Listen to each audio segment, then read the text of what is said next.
everyone, this is Karen Peters with renovatedfaith.com, and this week on the blog I'm going to show you how to use a stencil without the paint bleeding through. Last week you might have seen my grandmother's dresser. This is one of the drawers from that dresser in Benjamin Moore Hale Navy, and if you saw how that turned out, you might have seen one of the pictures of at the end of the post with this stencil on the side.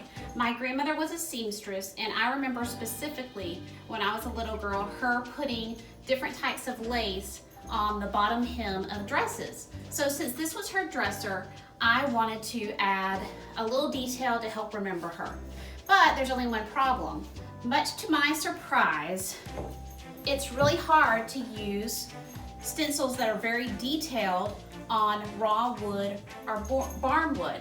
So this, I could have sanded it, but I really didn't want to. I wanted it to stay in its natural state and just put the stencil on top. But fortunately, there's some tricks I learned so that your stencil turns out great every time. So here it is with my tips after doing some experimenting. And here's the same stencils, just doing it with putting painter's tape on either side and just doing it as is. So this week's video will show you some tips to help you make sure that your stencils come out perfect or almost perfect every single time without any mess or frustration.